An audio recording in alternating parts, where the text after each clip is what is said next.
Hi, this is AJ, and I just wanted to share with you a few of my ideas on what should be in your emergency bags. A lot of people call them bug-out bags, but that word has been stretched an awful lot lately. People seem to think they can just go to their local outdoor store and put a whole bunch of stuff in a backpack that weighs a little bit less than they do and traipse off through the woods and have a merry little picnic. If you have to put on an emergency bag on your back, you are not going out in the woods to have a picnic. You are running out there because you have nowhere else to go. The first thing you need to think about, if you have to do something like that, is where you're going to go. The first thing when you put together a kit like this is, what is your plan? Where are you going to go? Do you have a place to go? And if you know where that place is, do you have more than one route to get there? Don't think that you're going to walk down a main road and get there. If you're putting a bag on your back to get to a place, why are you putting that bag there? There are other reasons besides the big S word.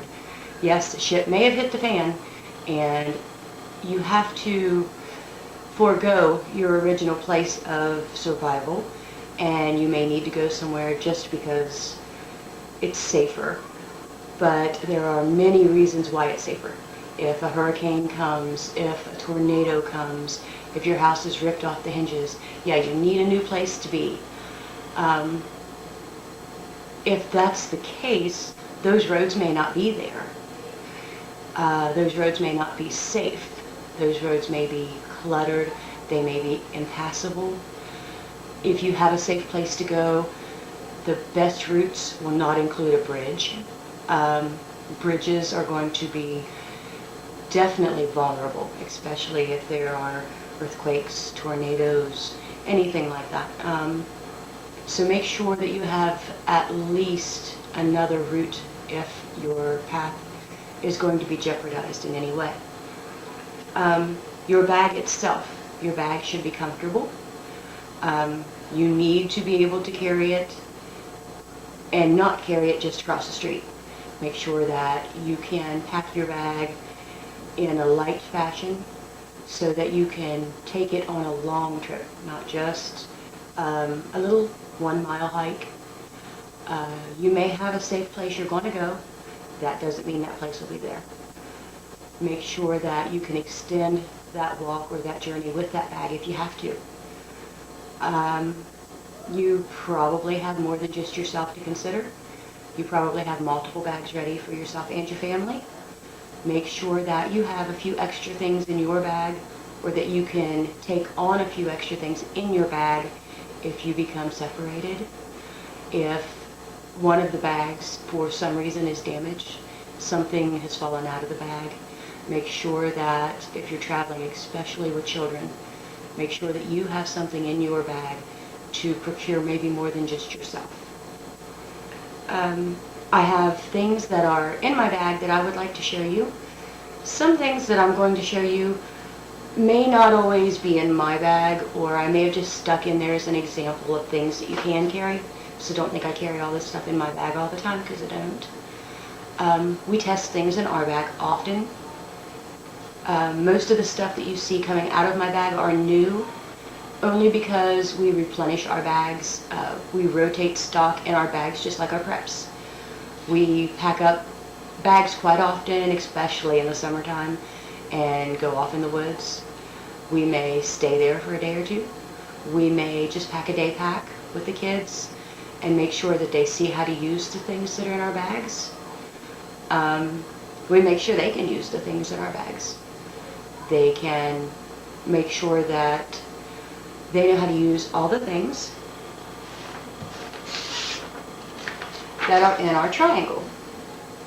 This is the prepper's triangle for survival.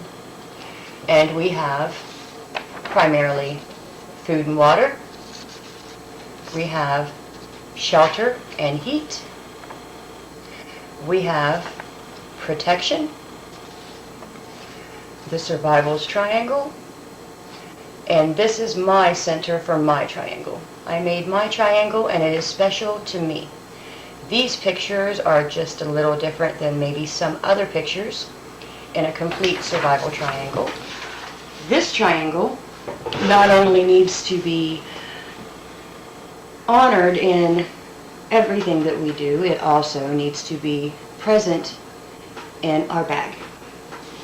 This is my first thing I'll pull out in my kit. This is a little box, little reflector tape on it so I can spot it right away, because quite a bit of the most important stuff I have in my bag is in this little box. It's waterproof.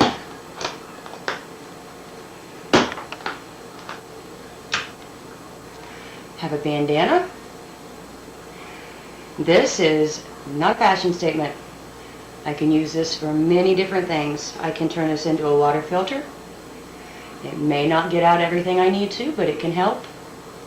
I can use it as a tourniquet to stop bleeding. I can use it as a sling. And yes, I was a Cub Scout leader for years.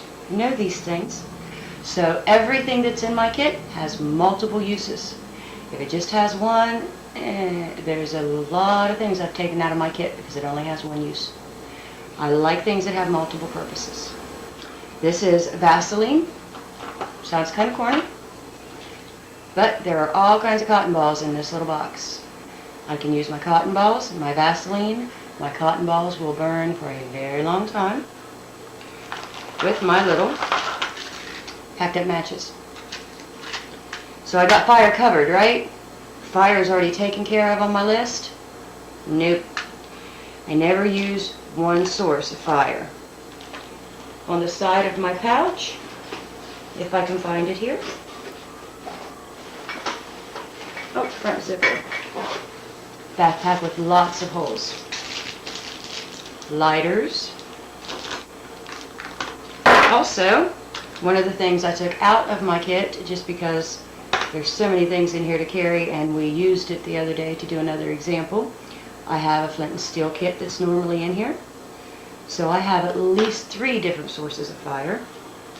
With my matches and lighter, cotton balls, Vaseline, just a little bit of fat wood, in case everything is wet in my environment. I also have plenty of ways to have fire and dry everything out quickly so that I can get a fire started very, very fast, because it does get damp around here a lot. I have just a few little candles, and I even have a couple flashlights. Batteries inside, extra batteries outside. Batteries, over the years, if I stored this for 5 years, stuck it in a closet, eventually batteries are going to run out of juice anyway. They'll lose their oomph and they won't do me any good. So, since we do use these kits a lot and we rotate our stock and we rotate our batteries, we're pretty safe on that. We'll have new batteries before we have to really worry about that happening. And they are going to last a few years and we'll be okay. But we have plenty of extra. Everything we use has these little Ranger bands on them, which is just a cut up bicycle tube. Didn't cost us anything. The kids blow tires on their bicycles all the time. And these things would come in handy in the woods like you would not believe. You can wrap up anything with these things, and they are so sturdy that I just couldn't live without them. Dental floss, great for hygiene, great for a whole lot of other things. It's wax wrapped, so always got to have one of those. Another thing that's great for fires, I don't wear much makeup. Just guess I'm not cute enough to worry about it. I bought a whole package of these little makeup pads for $1, and we dipped them down in some used candle wax. Once your candles get so low, they just don't burn. So we had candle wax to dip them in. Once you're in the woods and you need a fire and you need something to start it quick, you can just crack these open. I'm not going to do it now because I defeat my purpose. The wax makes these waterproof. When you crack them open, you get the cotton up out of there, and they will light fire like nothing you would believe. Again, if I have wet wood, I need to start a fire fast. Got all I need right here.